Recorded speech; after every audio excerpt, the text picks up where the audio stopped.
Assalamualaikum warahmatullahi wabarakatuh. Perkenalkan, saya Aal Lukmanul Hakim. Saya adalah salah seorang dosen pada Fakultas Hukum Universitas Juanda Bogor. Pada kesempatan ini, saya akan coba menjelaskan tentang salah satu mata kuliah yang saya ampu pada program studi hukum S1 Fakultas Hukum Universitas Juanda, yaitu mata kuliah Hukum Perdata. Mata kuliah hukum perdata ini merupakan sebuah mata kuliah pada Fakultas Hukum dan menjadi mata kuliah wajib program studi Fakultas Hukum dengan bobot 3 SKS yang diajarkan pada semester 3 di setiap tahun akademiknya. Adapun beberapa capaian pembelajaran mata kuliah ini adalah satu, memiliki pengetahuan hukum perdata dengan dilandasi nilai-nilai tauhid. Kenapa dilandasi nilai tauhid? Karena sesuai dengan visi universitas, fakultas, dan program studi bahwa universitas, fakultas, dan program studi ini berbasiskan nilai-nilai tauhid, maka diharapkan salah satu capaian pembelajaran mata kuliah hukum perdata ini juga dilandasi pengetahuan yang dimiliki dan keterampilan yang dimiliki oleh mahasiswa ini merupakan pengetahuan dan keterampilan hukum perdata yang juga dilandasi dengan nilai-nilai tauhid sebagai sebuah implementasi dari visi universitas, fakultas, dan program studi. Yang kedua adalah mampu memahami dan menjelaskan ruang lingkup hukum perdata, mengetahui dan memahami pengaturan hukum perdata di Indonesia, mengetahui dan memahami ruang lingkup tentang hukum orang yang menjadi salah satu sub bahasan dalam hukum perdata, mengetahui dan memahami ruang lingkup tentang hukum benda, mengetahui dan memahami ruang lingkup tentang hukum perikatan, dan terakhir adalah mengetahui dan memahami ruang lingkup tentang hukum kadaluarsa. Adapun di dalam pembelajaran hukum perdata di dalam satu semester yang terdiri dari 16 pertemuan, di mana 16 pertemuan ini terbagi menjadi dua, 14 pertemuan adalah pertemuan perkuliahan tatap muka, dan dua pertemuan merupakan pertemuan ujian tengah semester pada pertemuan ke-8 dan ujian akhir semester pada pertemuan terakhir pada pertemuan ke-16. Metode yang saya terapkan di dalam setiap pembelajaran termasuk hukum perdata yang saya ampu di semester 3 adalah dengan menggunakan metode delivery, interaction, dan assessment, di mana dalam delivery pembelajaran dimulai dan dilaksanakan berdasarkan sebuah perencanaan yang disusun di dalam rencana pembelajaran semester yang disusun oleh tim teaching dan dikomunikasikan dengan ketua program studi. Dan rencana pembelajaran semester ini setiap kali diadakan perkuliahan selalu disampaikan di awal perkuliahan, di pertemuan pertama disampaikan kepada mahasiswa apa saja yang akan menjadi ruang lingkup dari pembahasan hukum perdata tersebut dalam satu semester.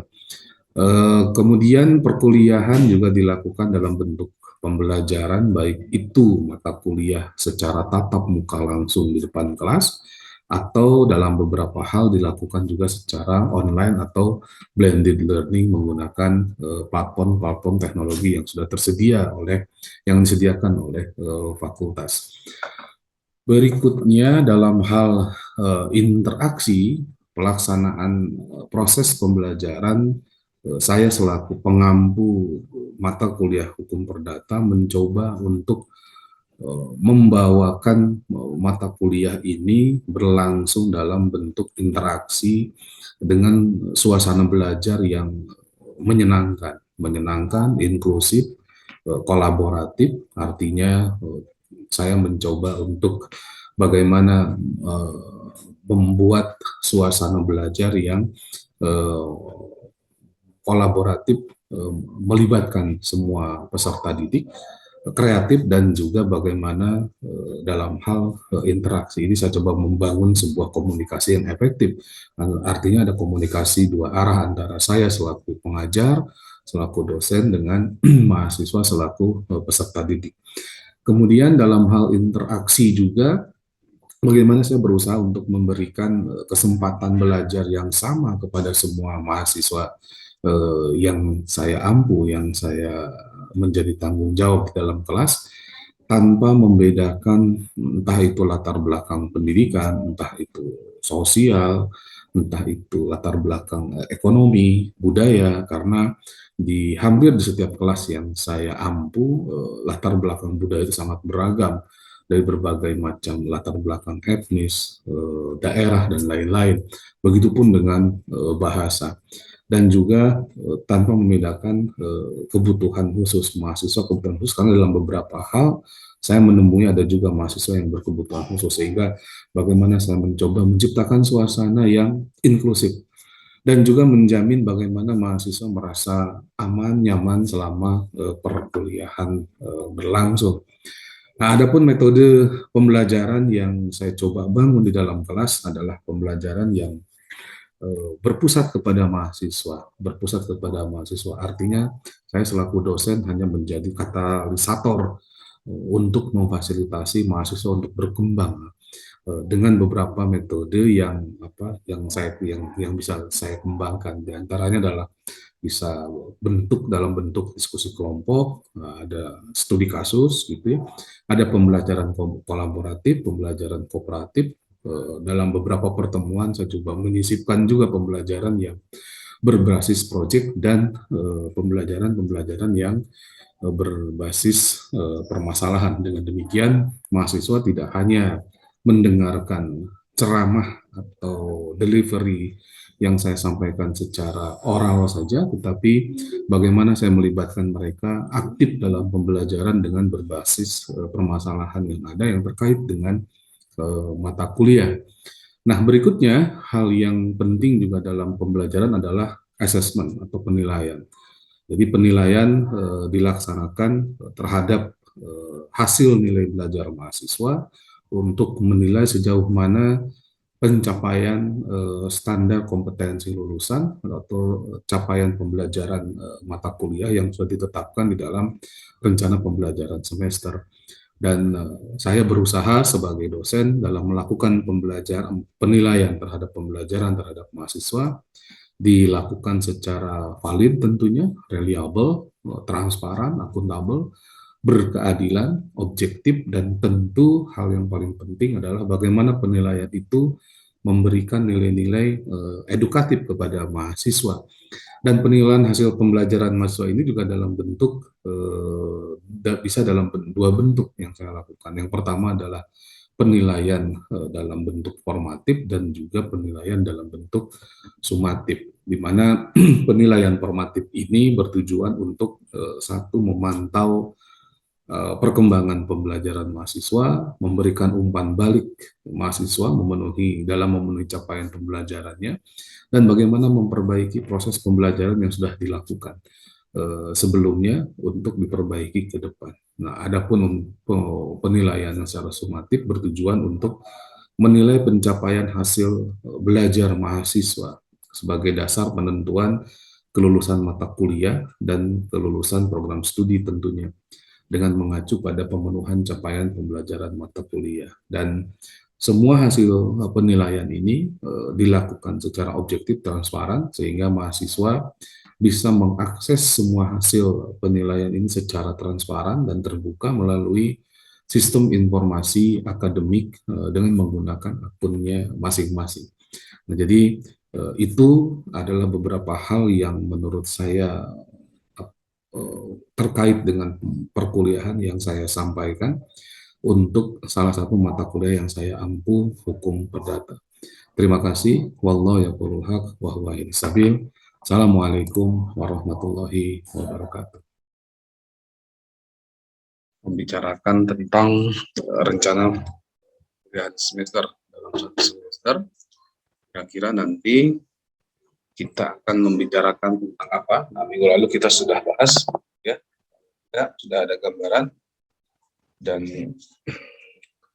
saya harap kawan-kawan kalian sudah punya bukunya, sudah punya buku yang terkait. Yang jelas KUH Perdata wajib, ya. Yang jelas Kitab Undang-Undang Hukum Perdata menjadi wajib terlepas dari perkuliahan. Tapi ya kalau sarjana hukum ya wajib lah punya KUH Perdata, wajib punya KUH Pidana, wajib punya KUH Dagang, ya. Jadi beberapa peraturan kitab undang-undang yang memang wajib dimiliki. Ya, tidak harus hafal, tetapi paling tidak punya, gitu ya. Karena hari ini kita coba masuk melihat tentang tentang ruang lingkup, gitu ya. Minggu lalu juga kita sudah sempat singgung di ujung, tetapi memang belum masuk ke dalam ruang lingkup hukum perdata. Hukum perdata itu apa sih yang diatur sebetulnya di dalam hukum perdata? Nah, dan biasanya untuk memudahkan mengenali hukum perdata itu biasanya selalu dilawankan dengan hukum pidana. Nah, kalau tidak hilap saya di semester ini juga sama. Pak Angga, Pak Angga Widodo. Pak Angga, dengar suaranya nggak Pak Angga? Pak. Jadi kawannya jangan suruh lewat dulu ya.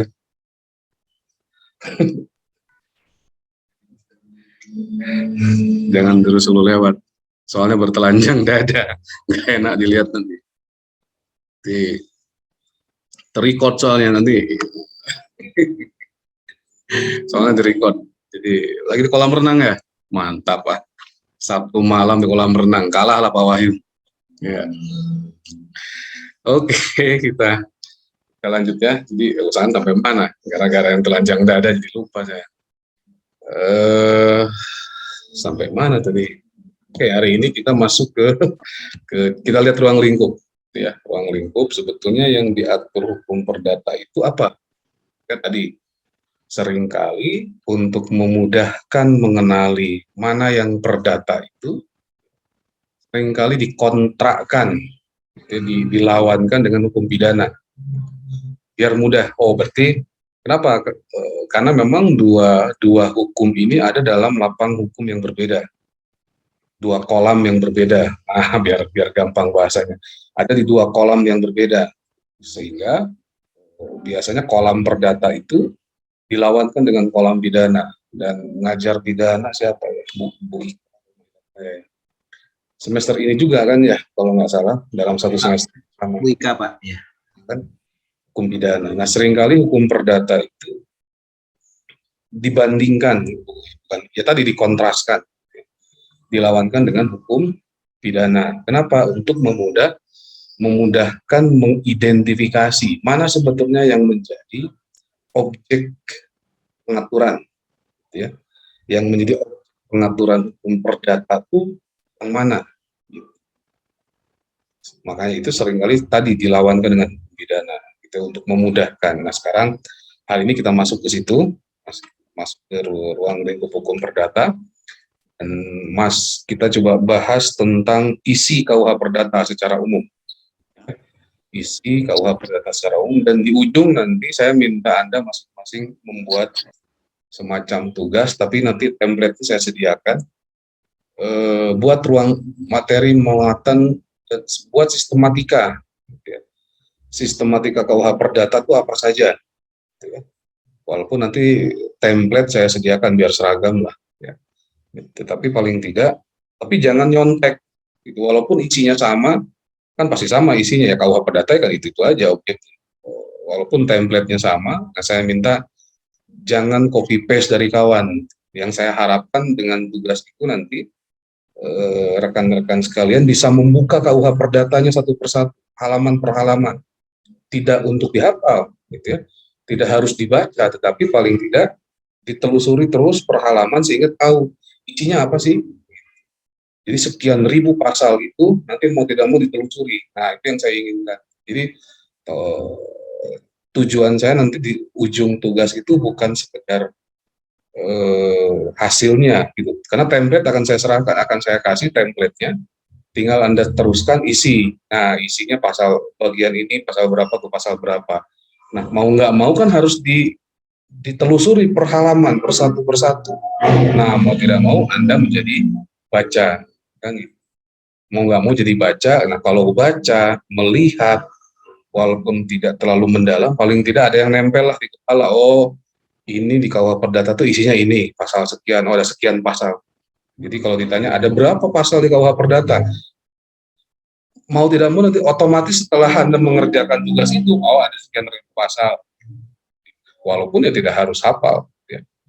Tidak harus hafal dan percuma menghafal gitu. Mending ngapalin Al-Quran daripada ngapalin KUH Perdata. Kalau tapi memang ada pasal-pasal yang memang harus dikuasai, ya. Nah, nanti kita coba masuk ke situ sebentar.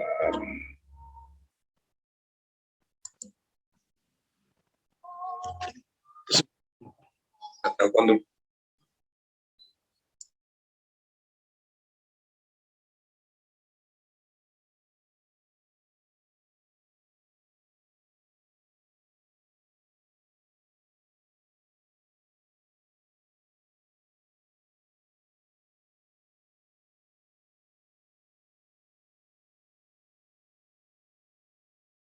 Innalillahi, ada kabar duka, ada yang meninggal. Sorry. Innalillahi wa inna ilaihi raji'un. Semoga Allah mengampuni segala dosanya. Allahumma qbillah warhamha wa'fiha wa'fu'an. Oke, kita lanjut. Dan nanti seperti yang sudah kita sepakati ketika adzan asar, kita off dulu ya, sholat asar, dan tolong diingatkan kalau takutnya saya lupa atau nggak teringat. Baik, sebentar saya share dulu mana bahannya.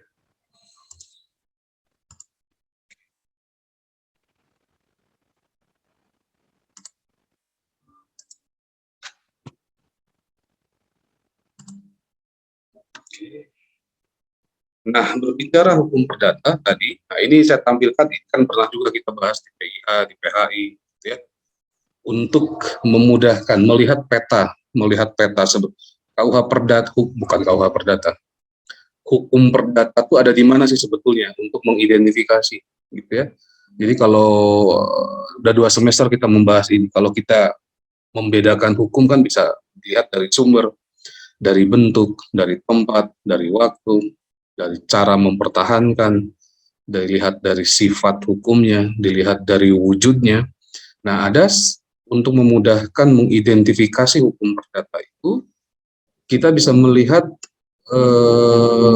dari pembagian hukum berdasarkan isi, gitu ya, berdasarkan isi hukum. Dan kita sudah paham, kita sudah tahu betul, gitu ya. Saya tidak akan menjelaskan satu persatu yang banyak ini karena kita sudah pernah bahas. Kita tahu betul bahwa dari sisi isi, dari sisi konten, gitu ya, dari sisi substansi hukum yang diatur di dalamnya itu, hukum kita bedakan menjadi 2 tadi di awal. Makanya sering hukum perdata itu dilawankan dengan hukum pidana. Kenapa? Karena memang 2 ini ada di lapangan yang berbeda, ada di kolam yang berbeda, walaupun berdampingan. Ya. 1 ada hukum publik dan 2 hukum privat. Gitu. Ini kan pembagiannya, seperti yang sudah rekan-rekan semua pahami, ketahui, dan tentu sudah dikuasai bahwa dari sisi isi itu privat dan publik, maka beginilah kombinasinya, ya. Kombinasi isinya, ruang lingkupnya. Dalam hukum privat kita bisa bedakan nanti, ya, pengaturan hukum privat itu kita bisa bagi menjadi hukum privat dalam arti luas dan hukum privat dalam arti sempit.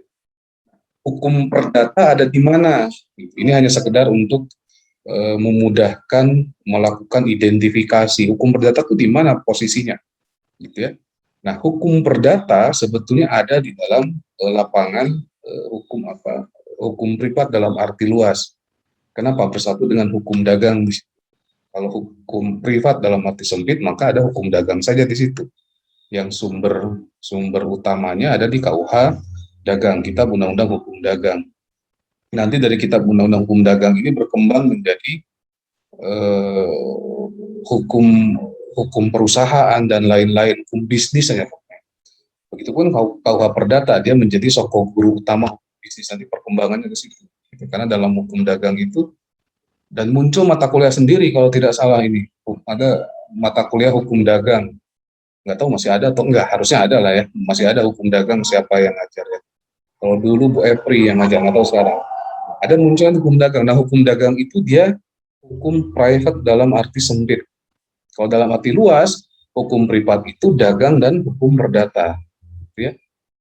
Hukum perdata dan hukum, kenapa? Karena hukum dagang itu menjadi lex spesialis dari hukum perdata.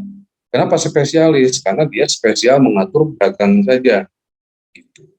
Jadi istilah dagang itu sekarang berkembang menjadi bisnis, sebetulnya hukum bisnis. Dulu ada hukum ekonomi, nah sekarang berkembang menjadi hukum bisnis. Cuman jangan dibalik ya. Kalau dibalik jadi bahaya, jadi bisnis hukum. Nah itu beda konsep, beda posisi. Hukum itu kan begitu, beda posisi kata maka memiliki makna yang berbeda.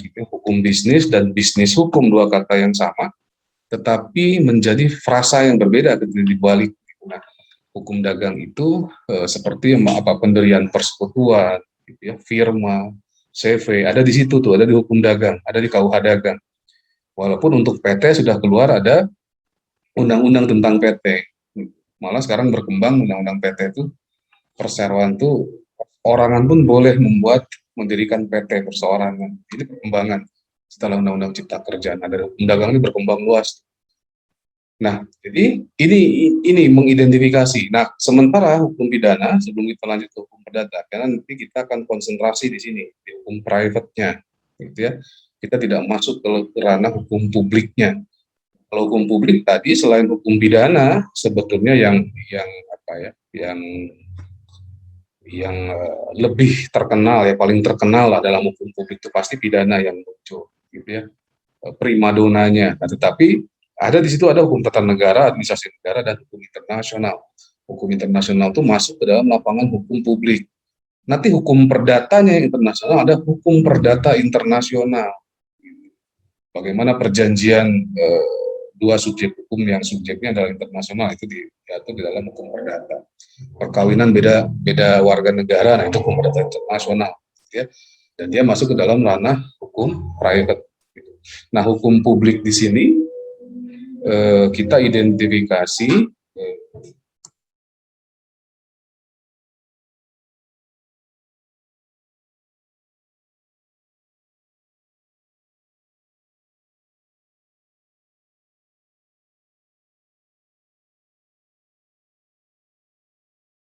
sebentar, maaf. Nah, jadi ini apa untuk mengidentifikasi. Dengan demikian kan terlihat kedudukan hukum perdata itu di mana. Dia ada dalam lapangan hukum private. Nah, nanti pengembangannya ke depan seperti yang tadi saya bilang, bahwa dari hukum perdata ini berkembang menjadi soko guru, atau soko guru itu apa ya? Soko guru itu penopang utama dari hukum bisnis. Maka berbicara hukum bisnis, sebagian besar didominasi oleh hukum perdata. Walaupun ada aspek publik di situ nanti. Ya, contoh misalkan kita datang ke bank, jadi nasabah, nyimpan uang di bank, ujungnya kan teken perjanjian, itulah perdata. Kan datang ke bank mau pinjam uang, ujungnya teken perjanjian kredit, itulah hukum perdata.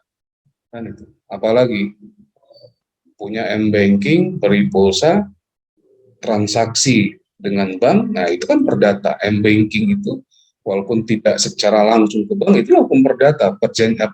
Perbuatan hukumnya kan transaksi ini adalah perjanjian antara bank dengan nasabah.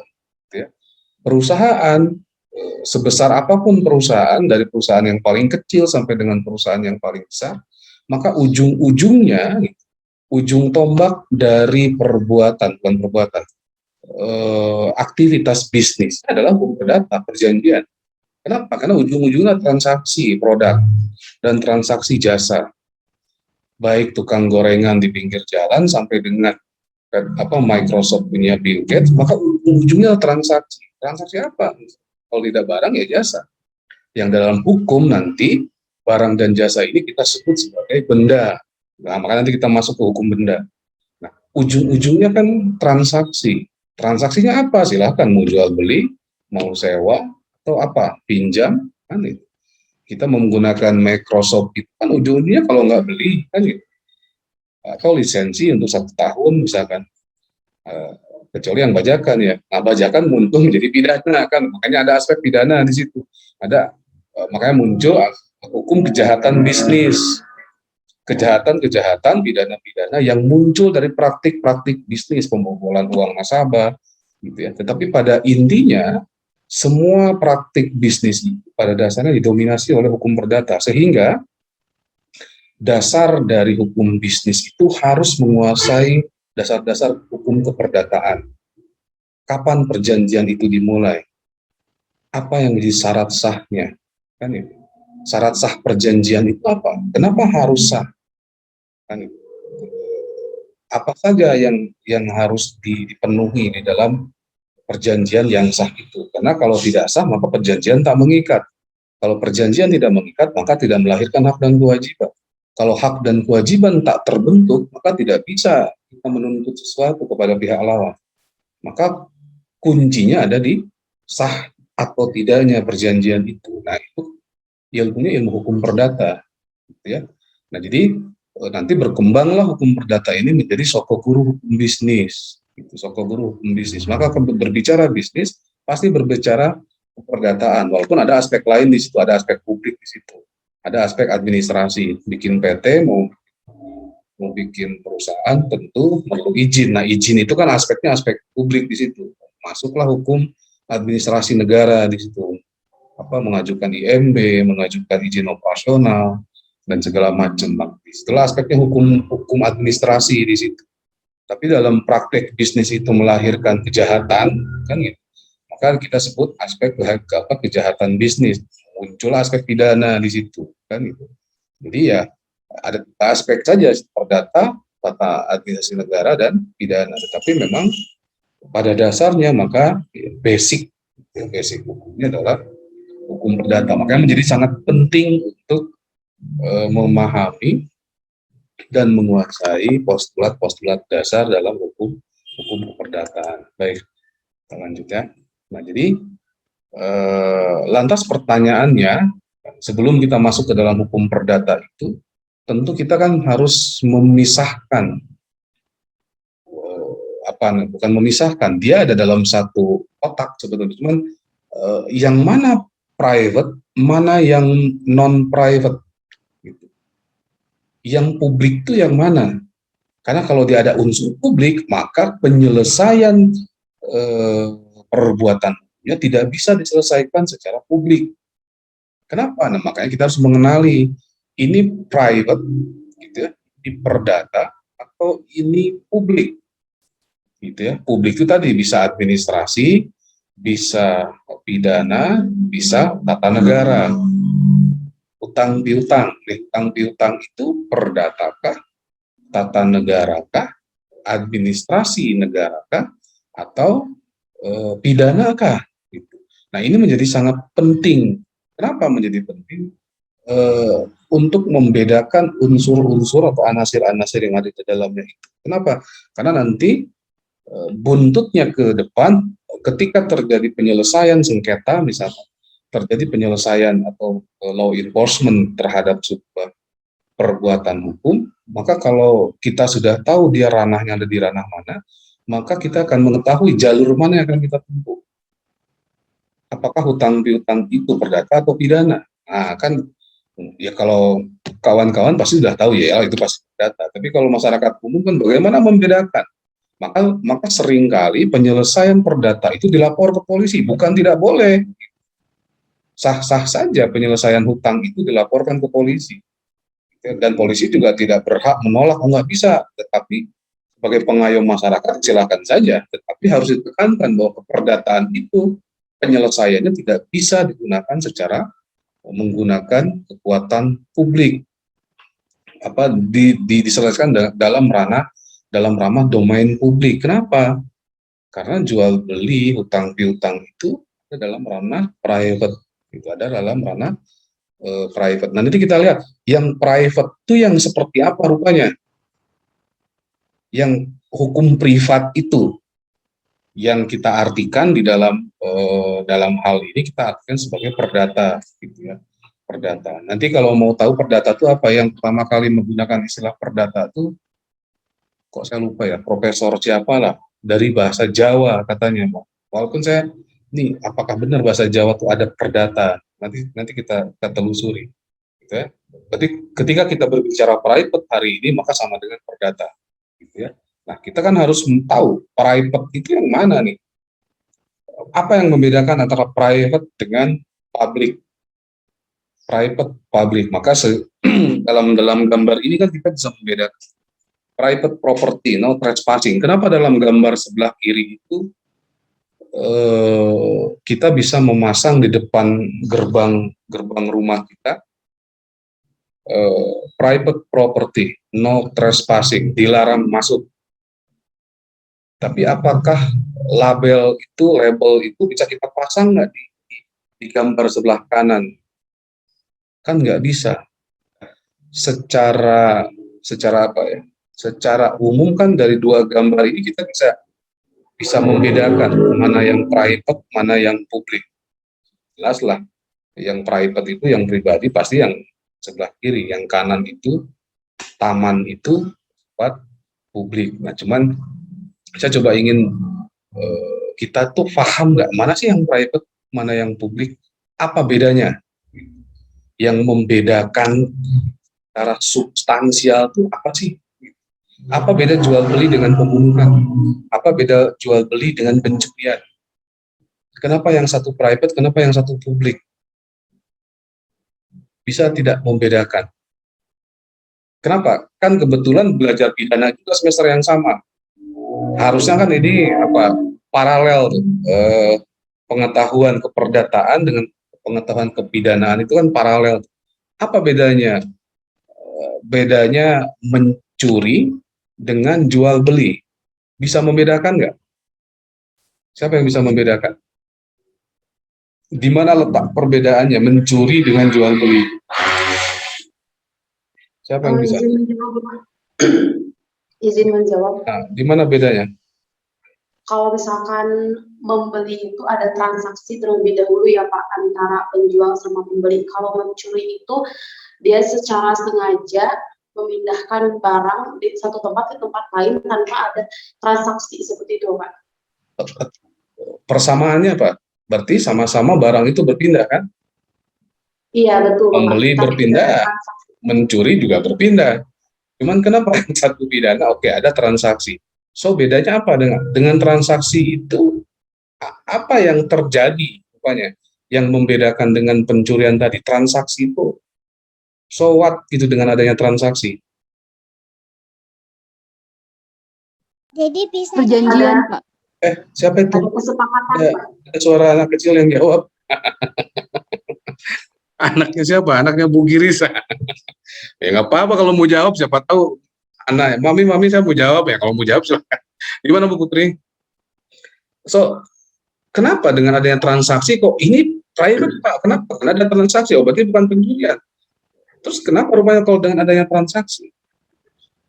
Kalau dengan transaksi kita itu menyepakati gitu Pak, ada persetujuan gitu. Ada persetujuan dari pihak pembeli dan penjualnya. Kalau dalam pencurian? Tidak ada disepakati ya Pak. Tidak ada? Tidak ada perjanjian atau sepakat gitu dalam. Tidak ada kata sepakat. Ada jawaban lain untuk memperkaya? Izin jawab Pak. Silakan Pak Suryono. Perbedaan antara jual beli dengan pencurian. Nah, kalau jual beli itu dapatnya barang secara legal, pencurian secara ilegal. Di mana letak beda ilegal dan legalnya? Itu adalah kesepakatan antara pembeli. Halo? Mana? Kan tadi kalau pembelian legal, kalau pencurian ilegal. Letak perbedaan legal dan ilegalnya di mana? Letaknya itu, kalau jual beli itu, dia dapatnya suatu barang didasarkan atas kesepakatan antara jual beli.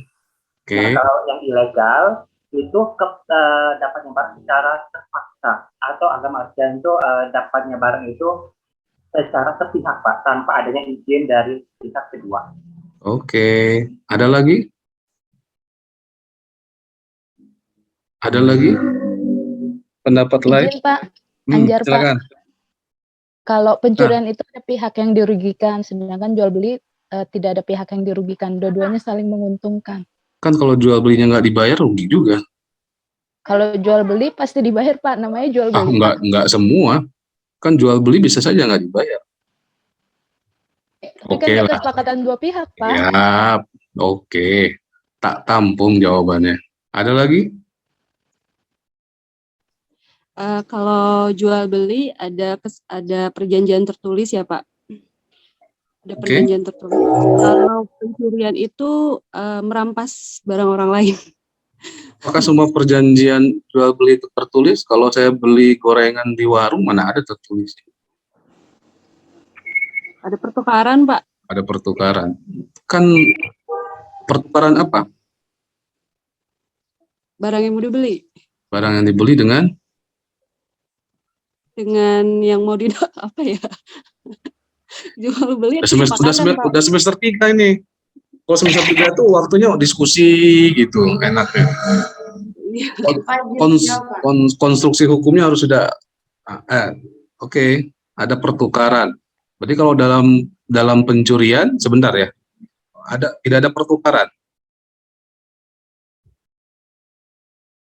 Pencurian itu kan memaksa Pak sifatnya. Jadi ada merampas secara paksa. Merampas secara paksa. Kalau diambil yang nggak diam-diam kan nggak dipaksa. Oke lah, kita bahas nanti. Ayo wae bantahannya kan. Siapa yang mau jawab? Ada lagi? Izin Pak. Siapa? Kalau jual beli kan ada bukti transaksi Pak ya. Kalau ada transaksi. Kalau pencurian? Nggak, maksudnya kalau misal kita apa bukti transaksinya, kira-kira seperti itu Pak. Transaksi. Oke, suaranya agak keputus. Tapi tadi kalau jual beli ada transaksi kata Pak Sugito. Sama dengan siapa tadi yang pertama. Ada lagi? Di mana sih bedanya? Sehingga yang satu tuh perdata, yang satu pidana. Di mana? Di differences-nya itu di mana? Oke. Ada lagi jawaban? Belum kita bahas. Oh, masih ada. Silakan. Bapak, kalau misalkan yang dia mencuri itu dua-duanya itu sama ya Pak, jual beli dan mencuri itu sama-sama ingin memiliki rasa ingin memiliki gitu barang itu, tetapi kalau dengan mencuri dia tuh melawan hukum gitu. Jadi melawan hukum. Kalau jual beli tak melawan hukum. Kalau secara ilegal dan ada kesepakatan, ada transaksi, itu tidak melawan hukum, Pak. Tidak melawan hukum. Di mana letak tidak melawan hukumnya? Karena atas sama dengan tadi legal dan ilegal. Melawan hukum berarti kalau jual beli sejalan dengan hukum. Di mana letak sejalan dengan hukum? Ada kesepakatan antara yang menjual dan membelinya, Pak. Oke, berarti kita bisa simpulkan kalau dalam jual beli kan sama-sama berpindah sebuah barangnya. Ya, mencuri juga sama-sama berpindah. Tapi kan kita kan sudah bisa membedakan. Iya Pak, tapi kalau dalam jual beli kan perpindahan barang itu memang dikehendaki oleh dua belah pihak. Yang satu kalau pencurian enggak. Oke, terus pertanyaan kenapa kalau dikehendaki? Dengan dikehendaki itu tadi kan kata kunci itu mulai masuk. Ada transaksi. Oke, lebih dalam lagi sebetulnya. Kenapa? Transaksi itu maknanya apa? Ada kesepakatan. Berarti kalau dalam jual beli makanya disebut tidak melawan hukum. Kenapa? Karena dilakukan berdasarkan kesepakatan. Kenapa dengan adanya kesepakatan itu dia menjadi private?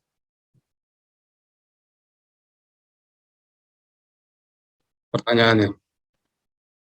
Kenapa dengan adanya kesepakatan kita bisa mengatakan karena ini sepakat, maka ini private Pak, bukan pidana. Kenapa demikian?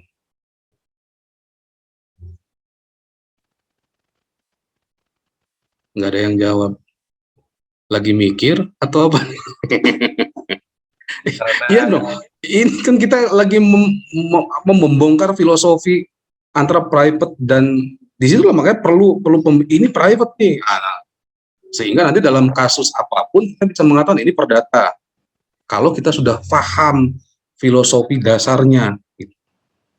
Karena tidak berhubungan dengan kepentingan publik, Pak. Hanya mengikat orang yang melakukan perjanjian itu.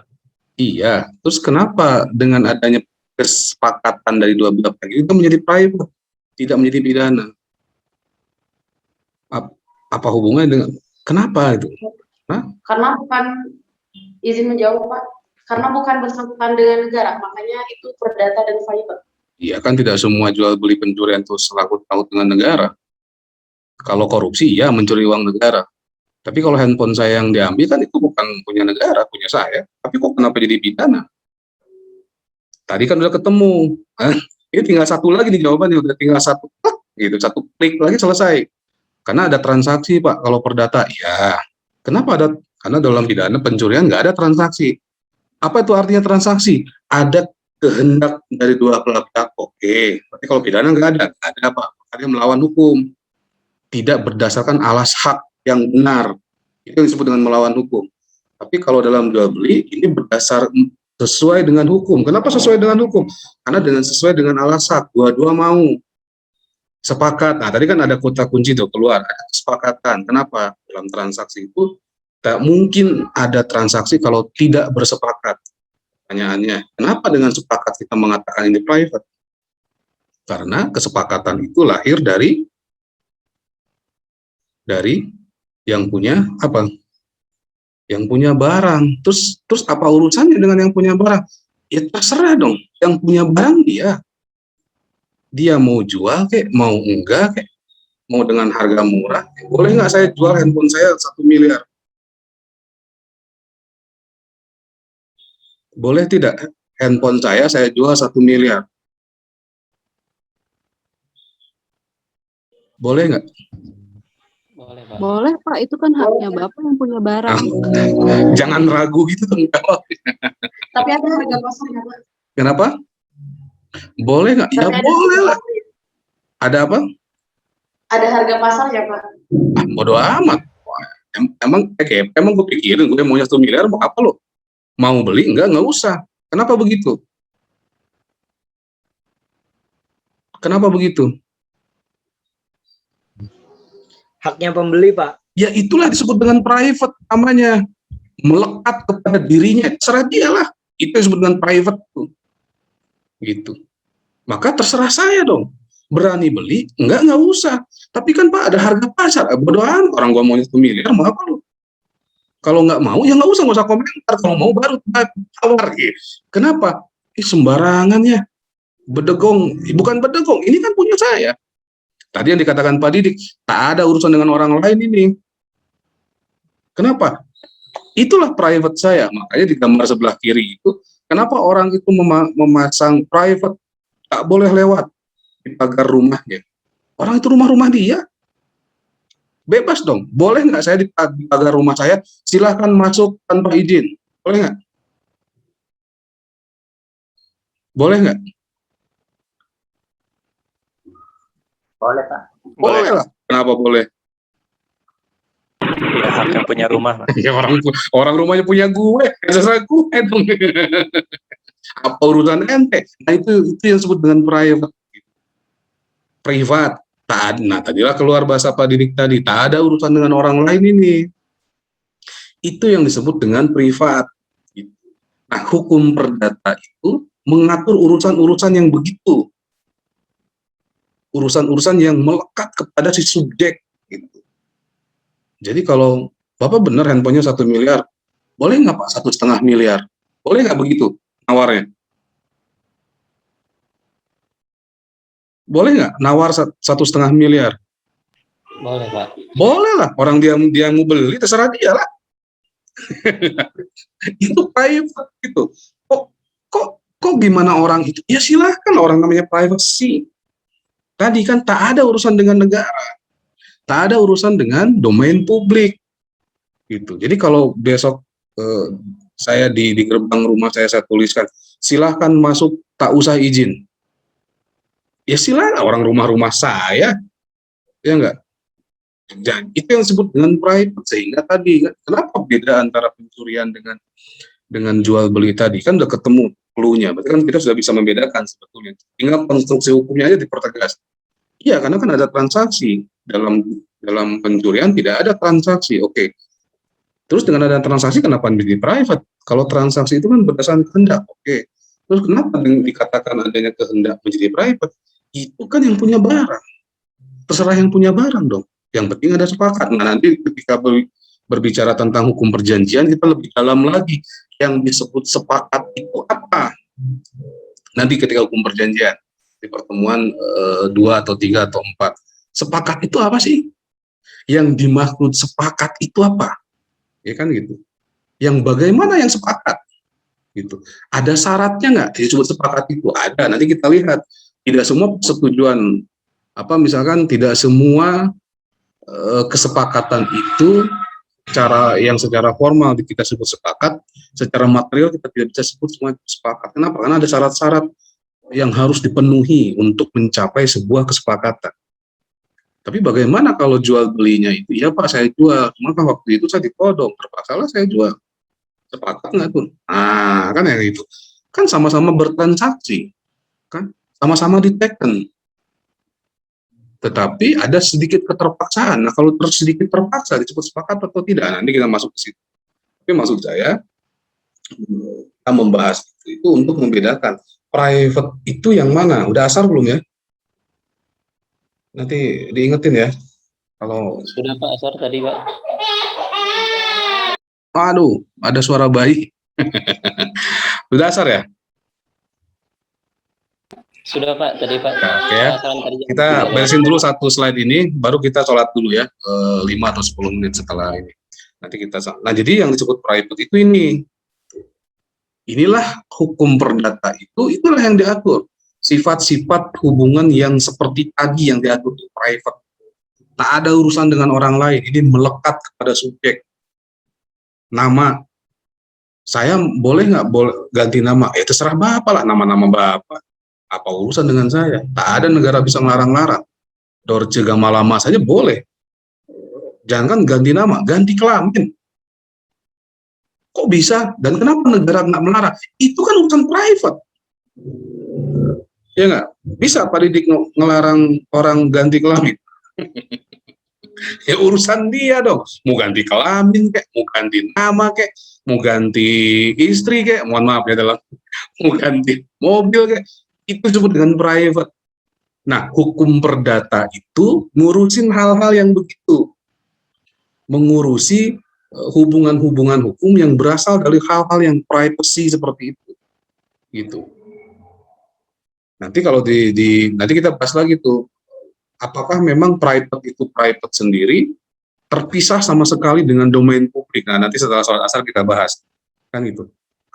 Kalau begitu kan private dengan publik, perdata dengan pidana itu terpisah. Tetapi apakah dia memang sama sekali terpisah? Ada hubungan. Nanti kita akan lihat.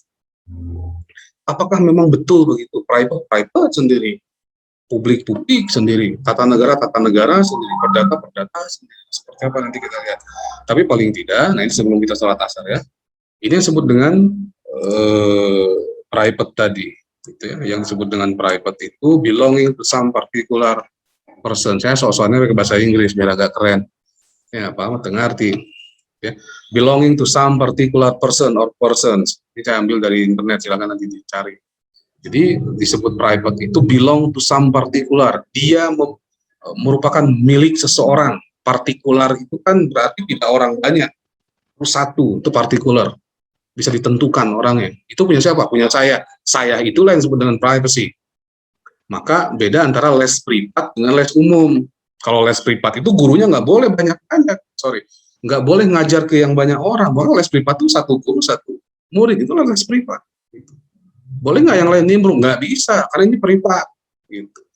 Pertaining or to affecting a particular person or small group or person, tetap saja dia partikular, tak ada urusan orang. Gitu ya, not holding public office. Ini tidak ada urusan dengan kepentingan umum. Not of an official or public character. Tidak ada karakter publik di situ. Nanti silakan diperdalam di hukum pidana. Di mana aspek publiknya pembunuhan? Di mana aspek publiknya mencuri? Kok dia jadi publik sih? Kan yang dicuri privat. Apa urusan yang dibunuh itu kan seseorang, satu orang yang dibunuh, tapi kenapa dia jatuh ke dalam lapangan hukum publik? Kan pribadi yang dibunuh. Kecuali dibunuhnya satu RT dibunuh, nah oke lah. Tapi kalau satu orang membunuh satu orang, gimana aspek publiknya? Nah, bisa nggak dibedakan? Kenapa pembunuhan itu menjadi aspek publik? Publiknya di mana di situ? Mencuri, di mana publiknya? Ya nggak, menganiaya, kan yang dianiaya satu orang. Yang sakit yang dianiaya. Emang negara sakit? Emang tetangganya ikut sakit dianiaya? Kan enggak. Tapi kenapa dia menjadi pidana publik? Padahal yang dianiaya satu orang, gitu kan? Yang dipukul saya. Gitu. Emang Pak Agus ikut sakit kan enggak? Terus di mana aspek publiknya penganiayaan itu? Nah, nanti diperdalam di pidana ya. Di mana publiknya ya kalau gitu? Ya. Nah, kalau perdata udah jelas tuh, melekat kepada seseorang, melekat kepada seorang subjek. Nah, jadi ini beberapa yang dimaksud dengan private. Nah, inilah hukum perdata. Itu yang mengatur, hukum perdata itu mengatur tentang ini. Oke, kita berhenti dulu di slide itu. Dan kita sholat asar dulu ya. Masuk jam berapa berarti? 15.50 ya. 5 menit cukup ya sholat? Halo? Cukup Pak? Cukup ya? Nah, kalau mau lebih lama juga silakan, cuma paling tidak kita sholat dulu lah ya. Oke, kita sholat dulu. Kita break dulu 5 menit, kita sholat asar dulu, nanti 15.50 kita masuk lagi.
Oke, kita lanjut ya.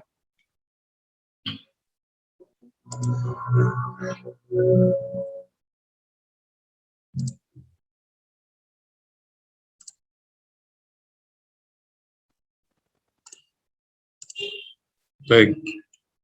Bismillahirrahmanirrahim. Alhamdulillah. Kita lanjut. Nah, jadi mana guys?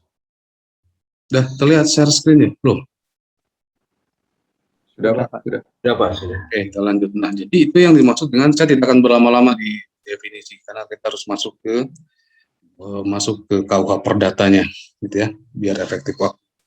Tapi paling tidak itulah kira-kira apa tadi yang dimaksud dengan hukum perdata tadi, private tadi. Hukum perdata itulah hukum yang karakternya ngurusin urusan-urusan yang bersumber dari urusan pribadi, urusan privacy, gitu ya.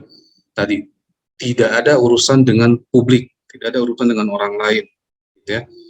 Walaupun di dalam pidana tadi kan bisa dikembangkan pertanyaan, di mana unsur publiknya dalam sebuah pembunuhan? Di mana unsur publik dalam sebuah penganiayaan? Kan yang dianiaya cuma dia. Apa urusannya dengan orang lain? Apa urusannya dengan negara? Sehingga penganiayaan itu jatuh di dalam ranah hukum publik. Nah, mungkin kita tidak akan bahas sejauh itu, silakan nanti diskusi di pidana. Nah, tetapi paling tidak sebagai gambaran bahwa inilah hukum perdata. Hukum perdata itu hukum yang ngurusin urusan-urusan yang bersifat privacy, dari jual beli. Kenapa jual beli itu menjadi perdata?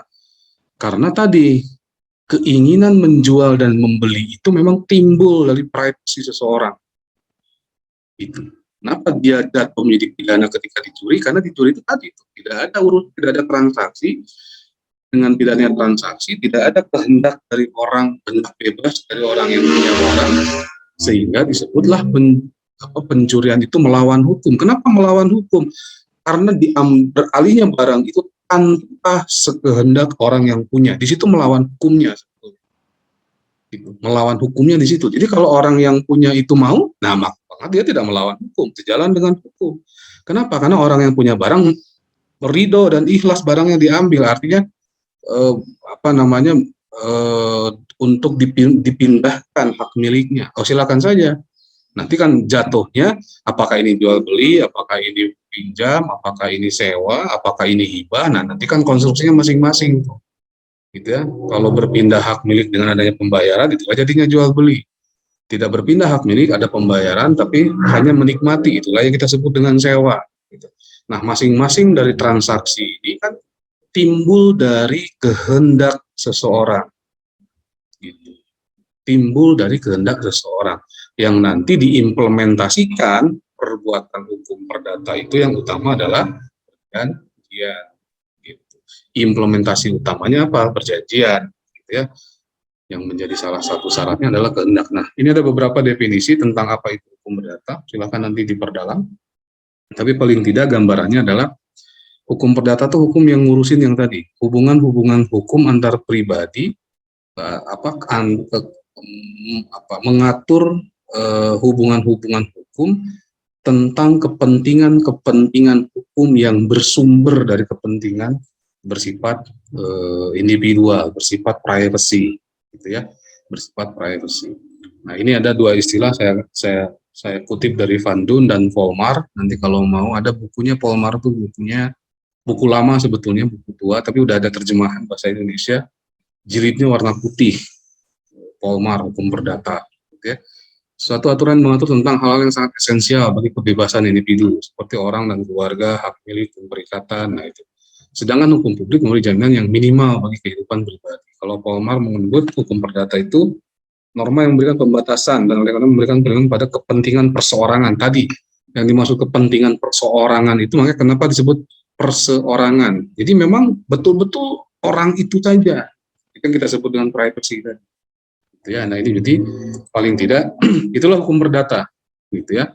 Nanti tadi suka dibedakan dengan hukum pidana. Hukum pidana itu ya hukum pidana itu kan salah satu pengertiannya adalah hukum yang mengatur tentang apa yang dilarang. Kan hukum pidana itu begitu. Semua yang diatur dalam pidana itu kan semua larangan. Maka asas hukum itu selama tidak dilarang maka boleh. Itu asas hukum umum. Boleh nggak kita melakukan sesuatu perbuatan? Cari saja, ada nggak larangannya? Kalau tak dilarang, silakan lakukan. Nah, itu asas hukum. Nah, pidana itu, hukum pidana itu karakternya dia mengatur apa saja yang dilarang. Forbid, maka forbidden, gitu ya. Maka muncul kata orang Bogor, perboden. Nah, jalannya perboden itu bahasa Belanda. Kalau bahasa Inggris, forbid, terlarang. Jadi kalau jalan perboden itu nggak boleh masuk, dilarang masuk, itulah forbid. Nah, hukum pidana itu ada di ranah perboden itu. Apa saja yang tak boleh, nah itulah hukum pidana. Tak boleh membunuh, tak boleh mencuri. Tapi kalau jual beli boleh, karena dia boleh, dia tidak masuk hukum pidana, masuk ke dalam ranah hukum perdata. Ya, nah itu selalu pembedaannya selalu seperti itu. Nah, ini beberapa ilustrasi dan beberapa pengertian. Nah, salah satu perbedaannya pun muncul di dalam ranah hukum formalnya nanti. Kalau hukum privat, bagaimana kalau ada pelanggaran hukum terhadap hukum privat? Nanti tadi jual beli udah setuju, barang udah diambil, tentang dibayar-bayar. Gimana penegakan hukumnya? Gitu ya. Apa beda dengan penegakan hukum di ranah publik? Bagaimana kalau ada pencurian? Law enforcement-nya seperti apa? Karena hukum perdata itu lahir dan ada dalam kolam yang ngurusi kepentingan yang bersumber dari kepentingan pribadi, gitu ya. Maka penegakan hukumnya pun, gitu ya, penegakan hukum terhadap hukum-hukum perdata itu juga disandarkan kepada kehendak pribadi. Kenapa? Ya silakan urus sendiri. Gitu. Mau diapakan? Misalkan gini, Pak Henry dengan saya jual beli atau utang piutang. Terus saya tidak bayar 1 miliar, janji 1 minggu, tidak bayar seminggu. Lantas bagaimana law enforcement-nya? Biar saya, kan berarti ada hak Pak Henry yang dilanggar oleh saya. Kenapa? Karena tak bayar. Nah, kita udah sepakat 1 minggu ya, 7 hari. Hari ke-8 saya bayar. Ternyata saya nggak bayar. Terus bagaimana law enforcement-nya? Seperti tadi itu contohnya, boleh nggak Pak Henry? Ya sudahlah Pak, nggak usah bayar, cuma 1 miliar ini. No problem kok. Boleh nggak begitu? Ya boleh-boleh saja, orang itu hak dia, uang-uang dia. Kenapa ente yang ribut? Kan gitu. 1 miliar besok juga saya dapat lagi, malah sekali ngicip kayak keluar tuh 10 miliar. Berarti law enforcement-nya di mana? Ya law enforcement hukum perdata itu disandarkan pada masing-masing perseorangannya. Ini mau diapain? Gitu. Lantas boleh tidak? Karena dia tidak ada urusan dengan kepentingan publik, boleh tidak minta bantuan badan hukum publik, badan publik negara, boleh, silakan minta bantuan. Bagaimana caranya? Gugat ke pengadilan. Hakim itulah sebagai representasi publik, sebagai representasi kepentingan negara, kepentingan publik. Gugat ke pengadilan. Gitu. Tapi boleh nggak digugat ke pengadilan? Kita mau musyawarah ya, silahkan saja. Kenapa kok bebas begitu? Ini kan privacy, serahlah kalian mau apa. Tak dibayar pun tak apa-apa. Kalau memang yang dihutanginya, udahlah nggak usah dibayar, 1 miliar doang, 1 miliar kecil lah, cetek. Itu kan private. Nah, beda dengan hukum pidana, dengan hukum dengan hukum publik. Law enforcement dalam lapangan hukum publik itu tidak bisa disandarkan kepada kehendak para pihak. Gitu. Dikembalikannya uang korupsi itu tidak menghapuskan pidana, tetap harus dipenjara, walaupun uangnya dibalikin. Lah, kok begitu sih, Pak?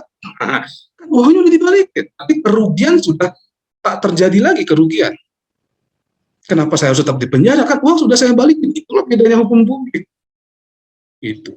Dia tidak bisa digantungkan kepada perseorangan, kecuali untuk delik-delik aduan dalam hukum pidana. Delik aduan itu seperti apa? Fitnah, gitu ya, pencemaran nama baik, gitu.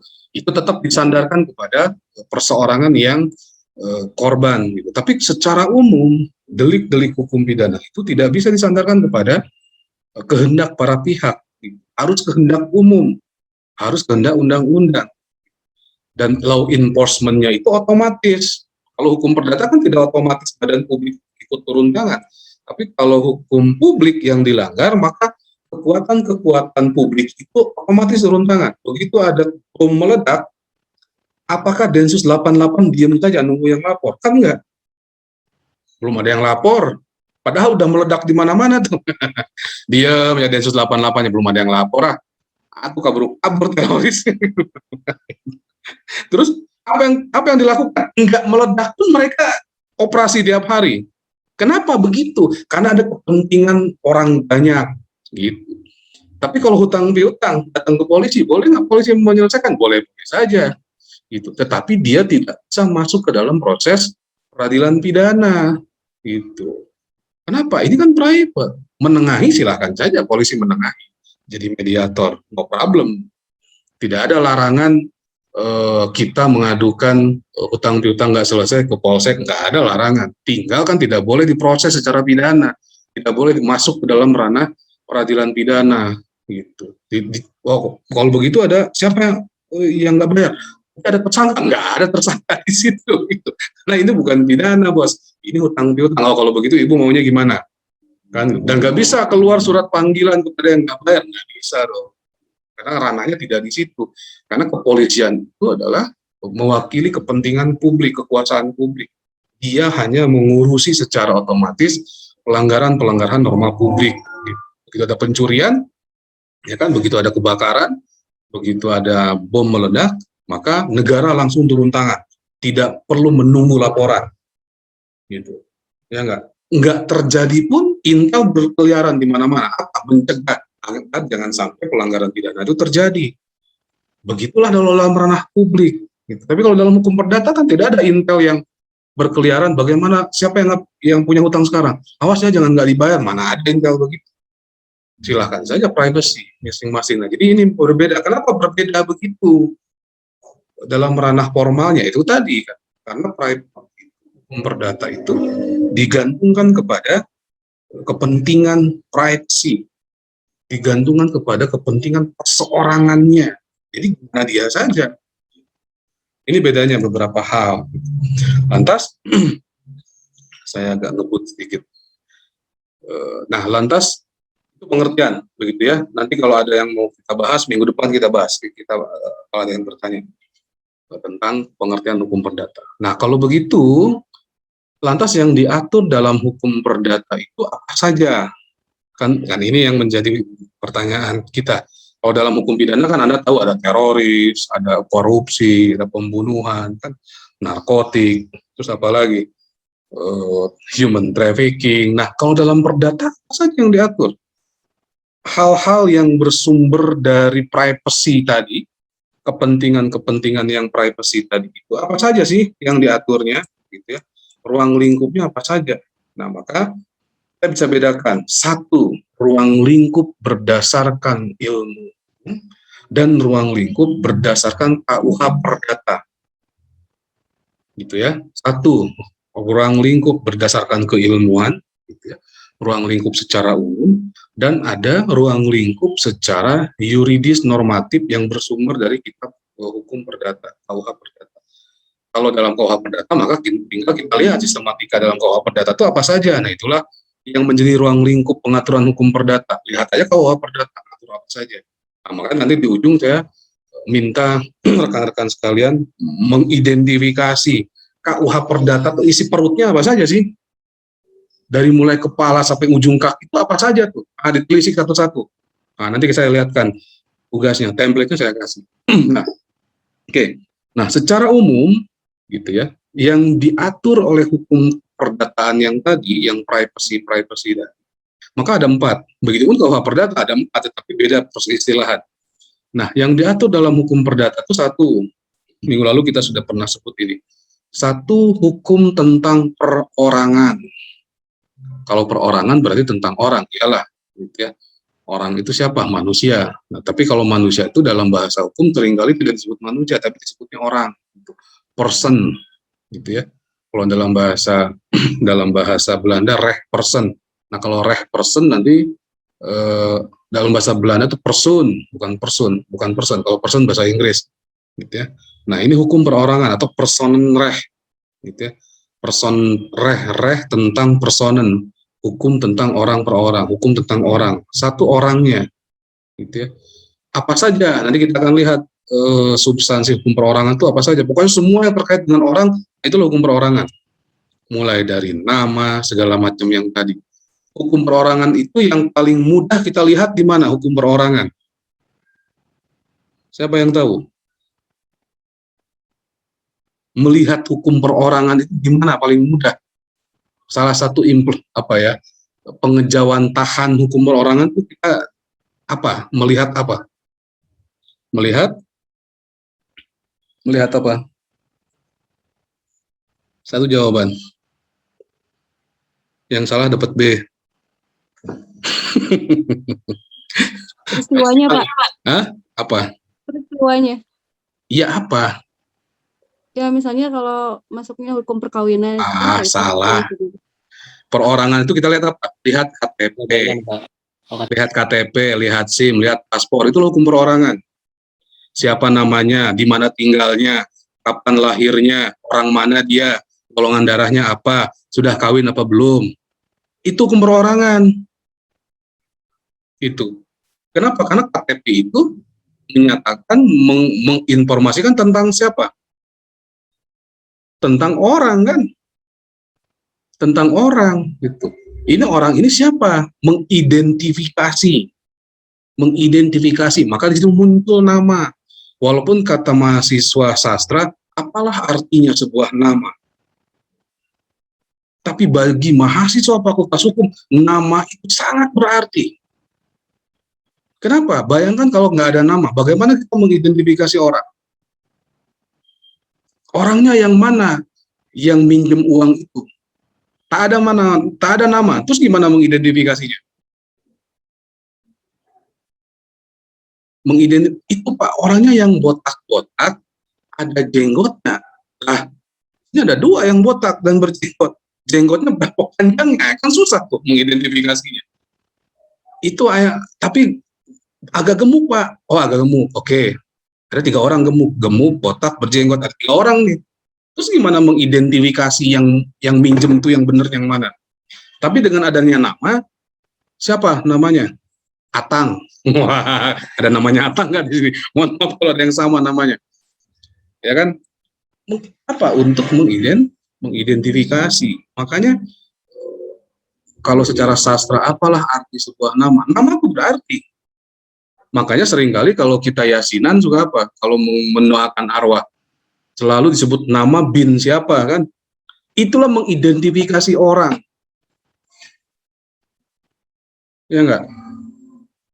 Si Anu bin Fulan. Kenapa? Untuk mengidentifikasi. Oh, yang dimaksud si itu. Gitu. Makanya dalam KTP itu kan ada nama, ada tempat tanggal lahir. Kenapa tempat tanggal lahir harus diketahui? Apa makna hukumnya tempat tanggal lahir?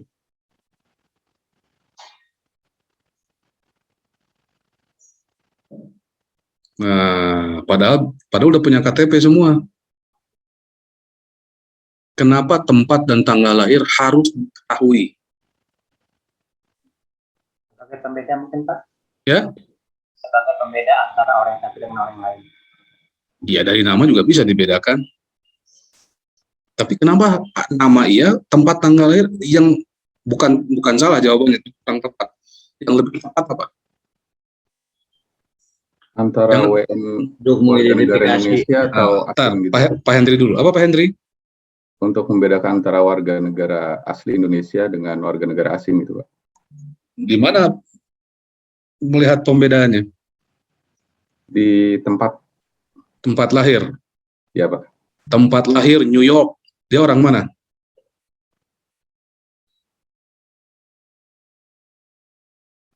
Kalau tempat lahir New York, dia orang WN mana?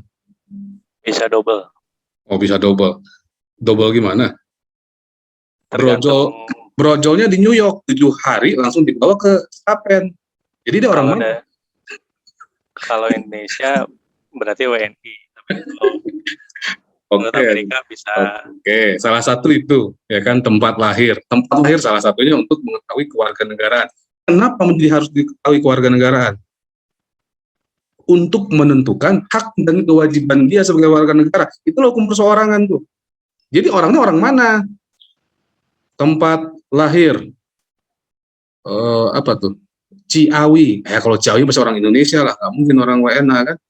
Maka hak dan kewajibannya itu yang berlaku hukum Amerika apa hukum Indonesia? Satu, dari tempat lahir. Untuk mengetahui, kan tempat itu kalau dalam teori kewarganegaraan menjadi soli, ius soli. Di mana dia dilahirkan, maka dia menjadi warga negara tempat itu. Maka tadi betul, salah satu untuk melihat ini orang mana, orang Indonesia asli atau bukan. Kalau tanggal lahir,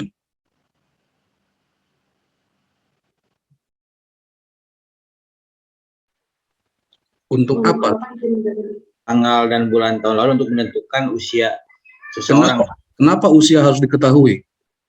Karena dilihat dari kedewasaan, usia dewasa dan usia remaja dan anak-anak, Pak. Kenapa dewasa itu harus ditentukan? Ditentukan untuk menentukan suatu hukum, Pak, untuk menetapkan hukum kepada seseorang. Contohnya apa? Hukum apa? Contoh misalkan apabila anak di bawah umur tidak dalam hukum pidana, Dalam hukum perdata. dalam hukum perdata berarti waris, Pak. Dia Kenapa? Tidak ada kaitan. Emang kalau orang penerima waris ada umur tertentu? Kalau penerima waris tidak ada, Pak. Tapi dalam terus ketika menentukan apa? Menikah. Menentukan apa? Enggak, waris dulu. Berarti Pak Ohi waris. Waris itu berhak menentukan berhak menerima waris, Pak. Iya, terus apa urusannya dengan umur? Tetapi ketika untuk memberikan hak kuasa waris diberikan kepada yang lebih dewasanya, Pak. Kaitannya dengan umur apa? Untuk menentukan hak dan kewajiban mungkin, Pak. Emang hak menerima waris itu ditentukan oleh umur, karena dia umur 5 tahun udah kasih aja seperempat. Tidak ada. Berarti apa hubungannya dengan umur?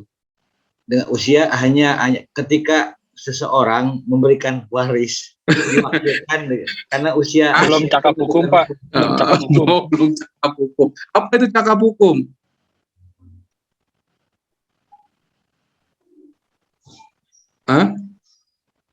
Apa itu cakap hukum? Belum usianya belum ini, Pak. Belum cakap hukum itu belum di undang-undang itu apa ya? Iya, apa urusannya cakap hukum dengan usia? Tadi Pak itu udah benar, cuman agak belok, begitu udah dewasa belok dia. Nah, di situ salahnya tuh untuk menentukan umur. Tuh, biar tahu usia. Pertanyaannya kenapa usia harus diketahui?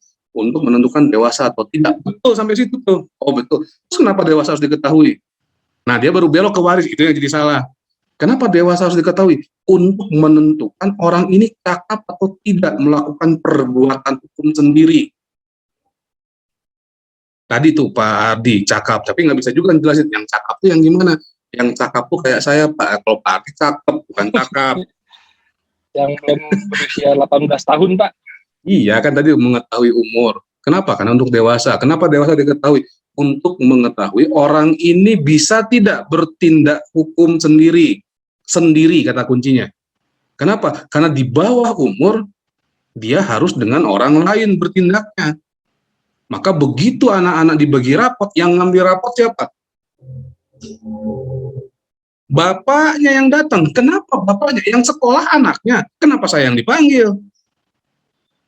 Kan anak bapak belum dewasa, itu hukum tuh. Sehingga tanggal lahir menjadi sangat penting. Nanti di hukum perjanjian kita lihat di mana larinya tuh.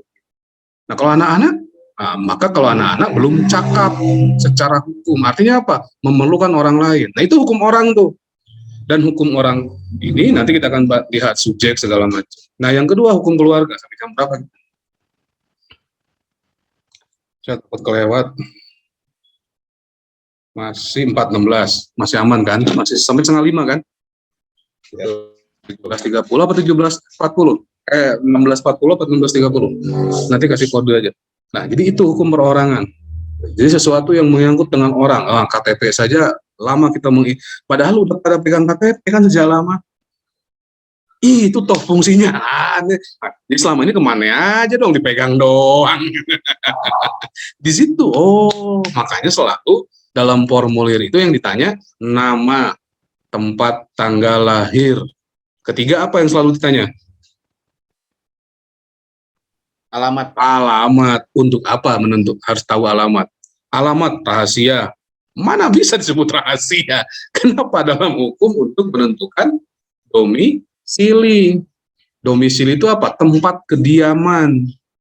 Apa pentingnya tempat kediaman? Kalau dalam hukum administrasi untuk menentukan dia nanti nyoblos di mana nih? Kalau secara administrasi negara kan gitu. Yang dapat banpresnya banpres dari RT berapa? Secara administrasi negara. Tapi kalau secara hukum umum, secara keperdataan yang lain, kenapa domisili harus diketahui untuk menentukan kedudukan hukum?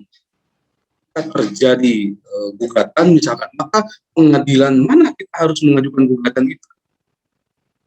Kan gitu. Domisilinya di mana dia? Maka kita kemana mengajukan gugatan? Salah satunya itu. Maka sering kan persyaratan izin itu harus ada izin keterangan domisili. Biasanya dikeluarin dari mana tuh? Dari kelurahan gitu kan. Yang menyatakan bahwa dia memang betul tempat tinggal di situ. So what? Apa pentingnya? Untuk mengidentifikasi tadi tempat kediamannya. Jadi surat menyurat, korespondensi, panggilan sidang, segala macam itu ditujukan kemana? Ya ke situlah domisili. Itu hukum perorangan salah satu. Nah yang kedua, nanti kita lebih dalam lagi di pertemuan sendiri tentang hukum orang. Ruang lingkup kedua adalah hukum keluarga.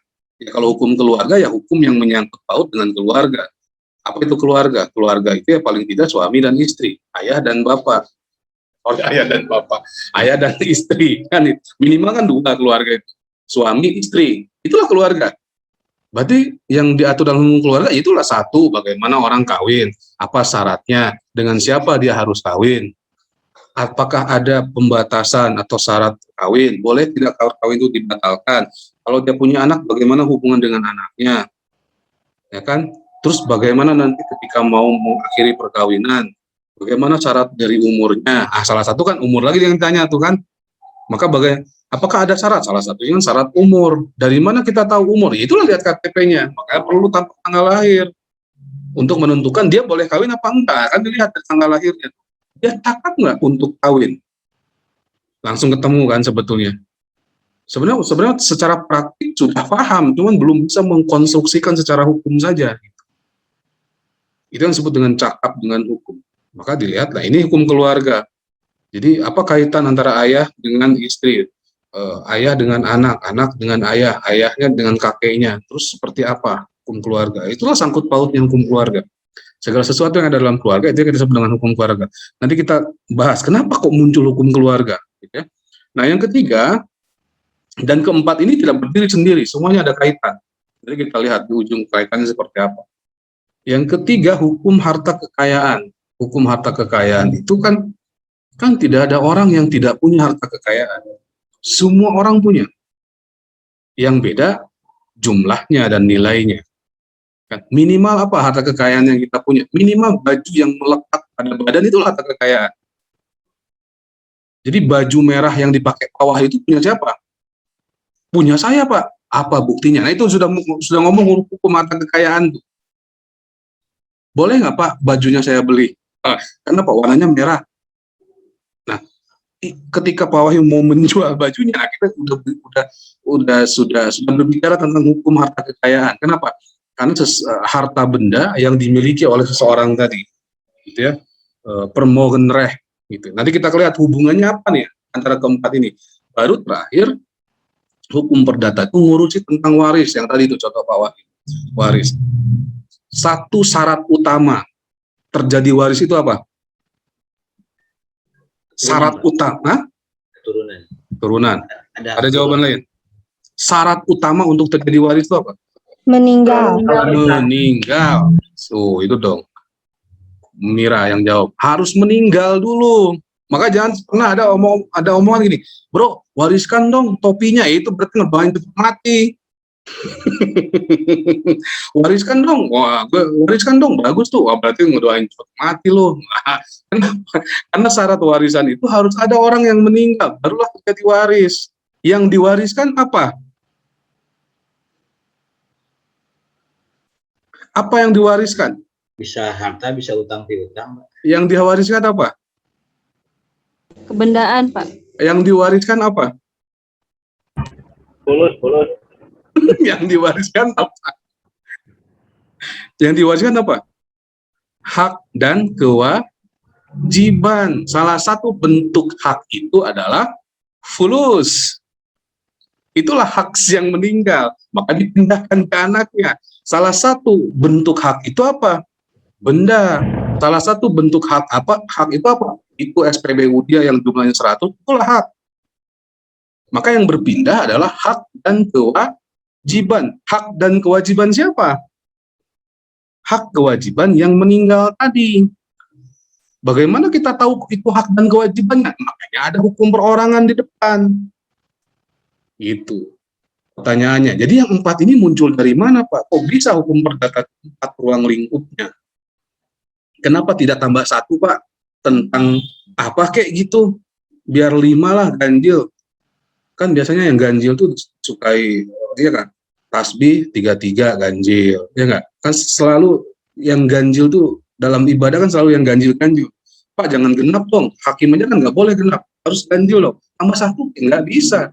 Kenapa? Karena ruang lingkup ini, gitu ya.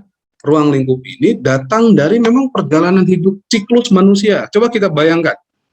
Manusia itu kapan mulai dia dimulai menjadi orang?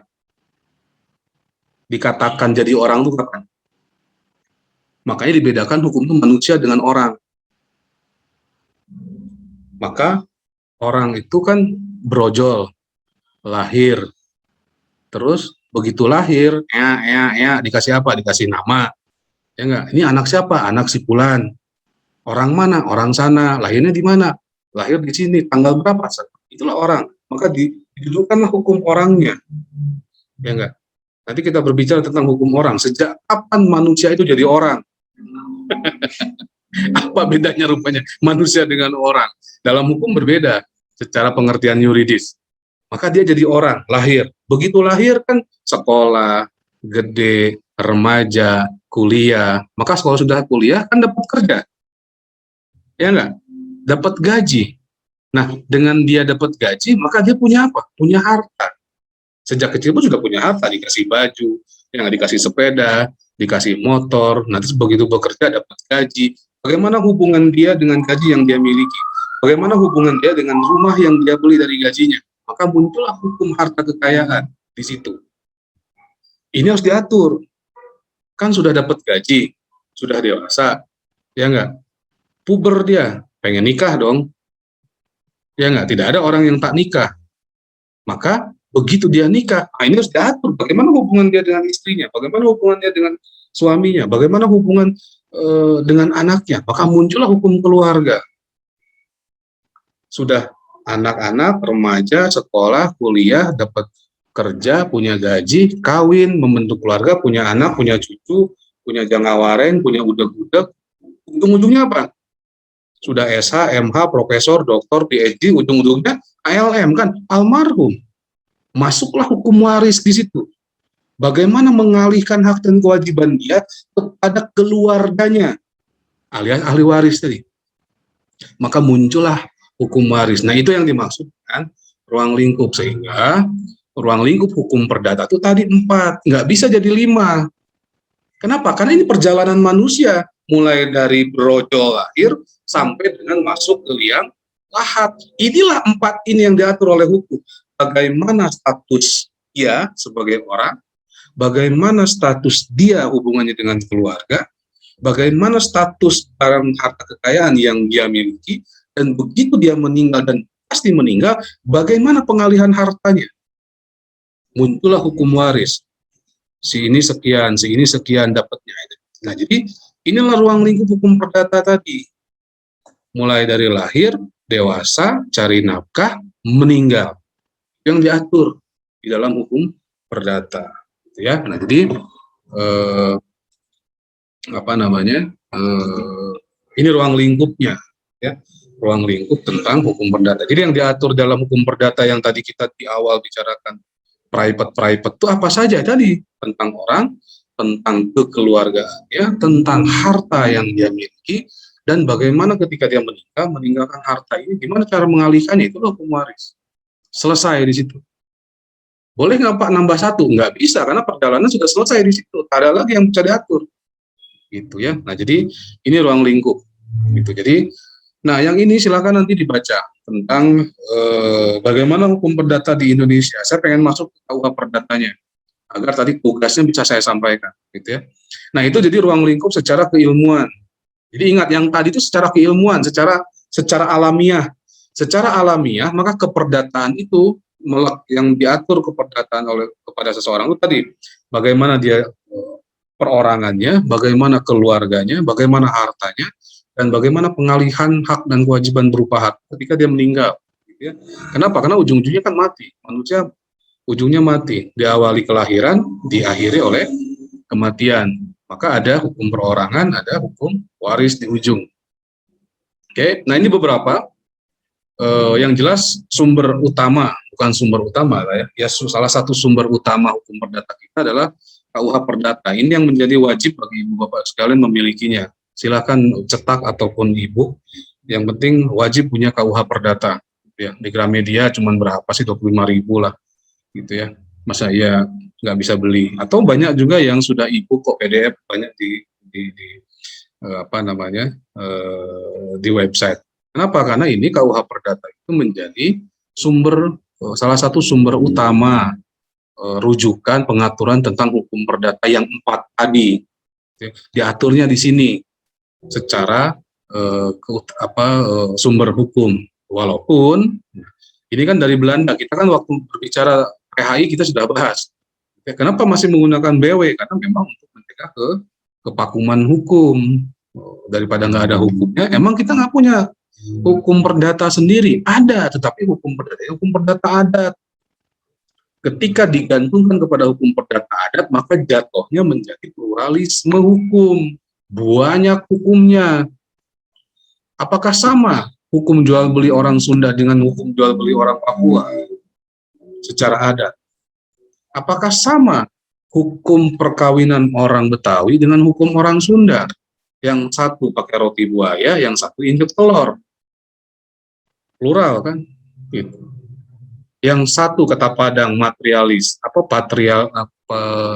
keturunan ibu, kata orang Sunda keturunan bapak. Antara Padang dan Sunda. Terus mau pakai hukum yang mana? Nah, makanya karena kalau menjadi pluralisme, maka diambillah kebijakan hukum menerapkan hukum Belanda. Itulah KUH Perdata atau BW. Burgerlijk Wetboek. Ya, BW, Burgerlijk Wetboek. Wet itu undang-undang, book itu buku atau kitab. Burgerlijk adalah keperdataan. Jadi diterjemahkan jadi kitab undang-undang hukum perdata. Nanti ini silakan dibaca bagaimana pemberlakuannya, kalau ada yang bisa diskusikan nanti kita diskusi. Tapi memang pernah Mahkamah Agung itu berpendapat, nah ini tempatnya Pak Henry bekerja nih. Mahkamah Agung tuh menganggap KUH Perdata itu bukan undang-undang. Nanti kita diskusi ya di lain waktu. Karena sudah mepet waktunya. Saya pengen masuk ke KUH Perdatanya, gitu ya. Nanti silakan dibaca. Ada SEMA nomor 1115 tahun 63 mengatakan itu bukan undang-undang, sebetulnya hanya kumpulan peraturan saja. Gitu ya. Nah ini beberapa. Tetapi dengan adanya undang-undang nasional, beberapa ketentuan dalam KUH Perdata ini harus diingat. Beberapa ketentuan dalam KUH Perdata itu sudah tak berlaku. Kenapa? Karena sudah muncul undang-undang yang baru. Tentang tanah, sudah ada undang-undang pokok agraria. Maka semua yang mengatur tentang tanah dalam KUH Perdata, dia otomatis tak berlaku. Apa isinya? Ini yang paling penting. Gitu ya. Kita akhiri di sini dan saya kasih tugas ke Ibu Bapak, apa tugasnya. Gitu ya. Nah, isi KUH Perdata pun 4 sama. Tetapi berbeda dengan yang tadi, sistemnya. Kalau tadi pendekatannya adalah hidup alamiah manusia, tapi kalau ini pendekatannya yuridis. Nah, KUH Perdata itu, ya tolong konsentrasi di sini. Jangan sampai salah. Kenapa? Karena nanti saya akan cerita sebuah pengalaman yang memalukan tentang ini. Maka jangan salah di sini. KUH Perdata itu isinya terdiri dari 4 buku, ya, terdiri dari 4 buku, istilahnya, pembagiannya. Jadi ada buku 1, buku kedua, buku ketiga, buku keempat. Nah itulah 4 buku inilah disatukan menjadi KUH Perdata yang kita sebut dengan BW. Buku ke-1 mengatur tentang apa isinya. Buku ke-1 itu tentang orang, yang tadi, perorangan yang di atas. Buku kedua tentang apa? Tentang benda. Berbeda kan? Kalau tadi yang kedua tentang apa? Tentang tentang keluarga. Tapi kalau di sini tentang benda, objek hukumnya. Yang nanti kita minggu depan mungkin kita bahas bagaimana logika hukumnya menghubungkan antara buku 1, 2, 3 dan 4 ini. Buku ketiga tentang perikatan. Ya, perbintenisen. Kalau benda zaken, kalau orang tadi personen. Buku keempat tentang apa? Mengatur isi tentang apa? Pembuktian dan daluarsa. Ada 2 yang diatur di situ. Ada pembuktian, ada daluarsa. Pembuktian itu ya nanti kita akan lihat. Pembuktian itu apa saja. Jadi ini isi buku KUH Perdata. Buku ke-1 tentang orang, buku kedua tentang benda, buku ketiga tentang perikatan, buku keempat tentang pembuktian dan daluarsa. Jadi kalau ditanya KUH Perdata ada berapa buku? Banyak Pak bukunya di Gramedia, bukan itu ini Pak. Oke, jangan sampai salah jawab nih. KUH Perdata entah di sidang, entah di mana kan Anda dites gitu kan. KUH Perdata ada berapa buku Mas? Banyak Pak bukunya di Gramedia. Ada karangan Cubekti, ada matilah kita kalau tidak jawab. Mas kuliah di mana? Fakultas Hukum Unida. Siapa dosennya Pak? Wah matilah gue yang ngajarin. Ya. Karena ini pernah terjadi, saya tidak tahu udah pernah cerita atau belum. Salah seorang lulusan dari Fakultas Hukum Universitas Negeri ternama. Ceritanya dia ngelamar ke kantor notaris, dites lah sama notaris. KUH Perdata ada berapa buku? Itu tadi jawabannya. Banyak Pak di toko buku. Mati kita. Makanya ini harus hati-hati. Jadi ketika ditanya buku KUH Perdata itu ingat, buku KUH Perdata itu menjadi sistematika KUH Perdata ada berapa? Ada 4 buku. 1 tentang orang, 2 tentang benda, 3 tentang perikatan, 4 tentang pembuktian dan daluarsa. Jadi istilah book di situ adalah bagian-bagian dari KUH Perdata. Ya, jadi jangan sampai terselip lidah. Bukunya banyak Pak di Gramedia. Ada yang harga 20.000, ada yang bukan itu yang dimaksud bos. Tapi isi atau sistematika KUH Perdata. Nah jadi ini silakan nanti dimiliki. Saya tidak membahas dulu isinya gitu ya. Nanti saya langsung kasih tugasnya. Nah ini isinya. KUH Perdata buku 1 tentang apa saja. Nanti minggu depan kita akan lihat mana saja yang sudah tak berlaku. Buku 2 ada 21 bab, buku 3 ada 18, buku 4 ada 7. Gitu ya. Nanti ini sejarahnya. Bagaimana kaitan antara 1, 2, 3 dan 4 gitu ya. Sebentar. Nah, tugas Bapak dan Ibu baru pertemuan kedua ada tugas. Apa-apa biar cepat pintar, biar cepat lulus. Sebentar, mana tugasnya ya? Oke. Sudah terlihat share screen-nya? Terlihat nggak? Terlihat, Pak. Oke. Yang ini terlihat kan? Sebentar. Nah, ini dia. Materi, muatan, dan ruang lingkup Kitab Undang-Undang Hukum Perdata. Enak banget tugasnya ya, udah tinggal ngisi gitu. Gimana saya kurang baik? Suruh tugas tinggal ngisi aja sebenarnya. Kenapa? Biar seragam semua sebenarnya. Nah, tadi kan ada 4 buku KUH Perdata itu. Isinya apa saja sih? Kenapa? Saya ingin memastikan, dan tolong ini jangan copy paste. Kalau copy paste gampang saja sebenarnya. Satu orang kerjakan, udah bagi ke semua, selesai urusan. Yang saya inginkan bukan mengerjakan ininya sebenarnya. Orang semua sama kok, KUH Perdata, Pak Wahyu pasti buat begitu. Bu Girisa pasti isinya itu, ya iyalah. Lantas yang saya inginkan apa? Yang saya inginkan Anda tadi mengklarifikasi dari kepala sampai ujung jempolnya apa saja isinya tuh. Ada borok di mana, ada korengan di mana, nanti ketahuan tuh. KUH Perdata itu isinya apa? Maka dibuatlah, silakan nanti diisikan, tambahkan garis-garisnya. Ini kan kelihatan, ini buku yang sebelah sini. Terlihat kan ya? Ini kalau nggak terlihat, tolong interupsi. Nah, yang paling sini ini buku, berarti buku ke-1, buku kedua. Ini tampil yang di Word, Pak ya? Iya, yang di Word. Itu yang tampilannya Word, Pak. Buku Ajar Perdata, Pak. Tuh, yang di Word. Ini tugasnya nanti begini. Tugasnya Anda tinggal mengisikan ini. Jadi ini kan buku. Tadi yang buku 1 tentang apa? Sudah saya sebut tentang orang, misalkan gitu kan. Nanti buku 2 tentang apa? Anda tulislah buku 2 tentang apa, ya kan? Buku ketiga tentang apa? Buku keempat tentang apa? Nah, buku ke-1 ini babnya ada berapa? Ada berapa bab? Nanti kan kalau ini kan baru ini kan hanya untuk contoh saja, baru 3 bab nih, bab 1, bab 2, bab 3. Nah, nanti silakan saya tambahkan garis di bawah. Tadi kan ada berapa bab tuh? Ada 21 bab. Berarti kan ke bawah tuh 21. Bab 1 itu tentang apa? Tentang ini dong. Karena lihat di KUH Perdatanya. Kita lihat KUH Perdatanya ya. Ini KUH Perdata. Sorry. Makanya harus punya KUH Perdatanya dulu. Ini KUH Perdata. Terlihat? Belum, Bapak. Masih yang tadi, Pak. Nih masih yang Word. Oke, bentar. Ini KUH Perdatanya. Sudah? Sudah? Ini KUH Perdata. Buku ke-1 tentang orang. Bab 1. Apa judul bab 1? Menikmati dan kehilangan hak kewargaan. Pasal berapa dia? Pasal 1, pasal 2, sampai pasal 3. Kenapa? Karena pasal 4 sudah bab 2. Nanti masukkan bab 2 tentang apa. Nah, karena bab 2 ini ada dibagi lagi, gitu ya, maka Anda masukkan yang di sini tadi. Tujuan saya tuh biar Anda baca KUH Perdata. Gitu. Ini bab 1 yang tadi, menikmati kehilangan kewargaan. Ada bagiannya nggak tadi? Bab 1. Tidak ada kan? Berarti dikosongkan. Pasalnya pasal berapa ke berapa? Bab 1 itu. Pasal 1 dengan sampai pasal 3. Baru pindah ke bab 2. Bab 2 tentang apa tadi? Tentang akta catatan sipil. Maka Anda harus buka KUH Perdatanya. Dilihat.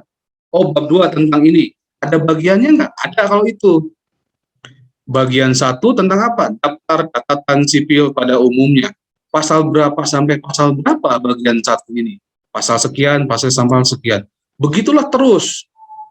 Sampai ke buku keempat, bab terakhir. Jadi nanti di sini ujungnya pasal 1000 sekian sampai 1000 sekian. Ngeri nggak? Jadi mau tidak mau Anda harus apa nih? Harus buka KUH Perdata. Padahal kan Anda bisa bohong ke saya. Satu orang kerjakan semua copy paste, selesai, sama. Saya kan tidak tahu. Bodoh amat, itu urusan Anda. Cuman yang saya inginkan Anda buka KUH Perdata itu. Bongkar mulai dari kepala sampai ujung jempol, isinya apa sih? Nah, nanti begitu Anda mau tahu isinya, ya tinggal lihat aja ini KUH Perdata. Di KUH Perdata ini isinya loh, bos. Gitu.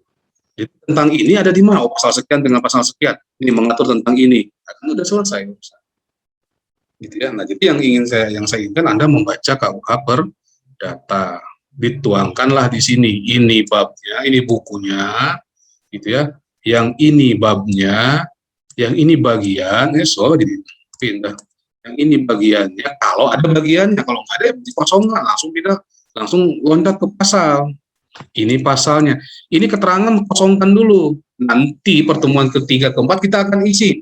Oh ini masih berlaku. Oh ternyata ini sudah tidak berlaku. Kita akan isi itu, gitu ya. Paham? Oke, berarti tinggal dikerjakan. Jangan copy paste. Karena yang saya inginkan bukan Anda menyetor itunya, yang saya inginkan Anda membaca, membuka KUH Perdatanya. Gitu loh, Bos. Ya. Tapi kan udahlah copy paste aja, saya sudah itu urusan Anda. Kok saya kan tidak akan tahu Anda bukan. Makanya buka KUH Perdata, pindahin ke situ. Buka KUH Perdata, pindahin ke situ. Itu yang saya inginkan. Dengan demikian, nanti terekam di situ. Oh, pasal sekian itu tentang ini nih. Walaupun tidak akan pernah hafal sebetulnya. Saya pikir itu sudah 16.41, sudah lewat 1 menit. Melanggar hak orang lain nanti. Ada pertanyaan terhadap tugas? Nanti saya share via ketua kelas, via Nanda. Biar ada pertanyaan tentang itu. Dikumpulnya kapan, Pak? Dikumpulkannya minggu depan. Nyesel nanya dikumpulkannya kapan? Minggu depan. Kan minggu depan kita harus. Kumpulinnya di email atau apa? Nggak usah, minggu depan saja tunda dulu. Simpan saja dulu. Baru minggu depan setelah pertemuan minggu depan baru dikumpulin gitu. Tapi begitu minggu depan pertemuan, barang sudah ada. Gitu ya. Makin semangat, Pak. Oh, tenang aja, Pak. Besok udah jadi kok, Pak. Ya sudah, besok kumpulin lah kalau gitu, kalau sudah ada. Ya. Kompi yang semangat, Pak. Kompinya yang semangat. Ini kan gampang, tinggal buka KUH Perdata, oh pasal sekian. Gitu. Buka KUH Perdata, jangan lihat dari daftar isi. Oh daftar isi ya tinggal nyorek daftar isi. Ya saya inginkan Anda buka per halaman. Oh pasal sekian. Oh ujungnya pasal sekian. Berarti pindah ke bagian selanjutnya. Itu yang saya inginkan sebetulnya. Nah jadi metode ini adalah metode pribadi saya kalau saya sedang menganalisis sebuah peraturan. Itu undang-undang itu isinya apa sih? Maka saya telusuri begitu. Bab 1 tentang ini, pasal apa? Sampai pasal 3. Oh, bab 2 tentang ini. Oh, ada bagiannya. Bagian 1 tentang apa, pasalnya apa. Jadi dengan demikian, undang-undang Cipta Kerja itu kan banyak. Tapi kalau Anda bikin sistematikanya seperti itu, gampang saja bercerita tentang undang-undang Cipta Kerja, walaupun ribuan pasalnya. Gitu. Nanti saya share sistematika undang-undang Cipta Kerja yang saya buat. Dengan pola tadi. Gampang saja. Pasal sekian, keterangannya mengubah undang-undang ini pasal sekian. Jadi gampang gitu. Memang ini teknik pribadi saya. Begitu menganalisis perundangan, saya selalu pertama kali yang saya lakukan adalah buat itu ruang lingkup sistematikanya. Jadi kelihatan kepalanya mana lehernya, mana perutnya, mana pahanya, mana lututnya, mana jempolnya. Sehingga kita bisa memandang dia secara utuh. Oh, ini posisinya. Itu ya, kawan-kawan. Ibu bapak sekalian, karena sudah 16.43, takutnya mengambil mata kuliah lain. Kalau ada pertanyaan, simpan sampai ke minggu depan. Saya pikir itu, mohon maaf kalau ada salah-salah kata, nanti semua materi saya share via Nanda, silakan dihubungi Nanda. Nandanya hadir nggak? Nggak hadir. Ada Nanda nggak? Hadir, Pak. Oke, hadir. Oke, nanti saya share via Nanda ya. Jadi itu yang bisa kita bahas hari ini, dan mohon dikerjakan tugasnya masing-masing dan jangan lihat dari daftar isi, buka per halaman gitu ya. Walaupun saya tidak akan tahu praktiknya seperti apa, itu sudah urusan Anda dengan Tuhan, bukan urusan saya lagi gitu ya. Oke, jadi itu yang bisa saya sampaikan. Mohon maaf kalau ada salah-salah kata. Subhanakallahumma wa bihamdika asyhadu an la ilaha illa anta astaghfiruka wa atubu ilaik. Wallahu yaqulul haq wa huwa sabil. Assalamualaikum warahmatullahi wabarakatuh. Waalaikumsalam. Waalaikumsalam warahmatullahi wabarakatuh. Terima kasih, Pak.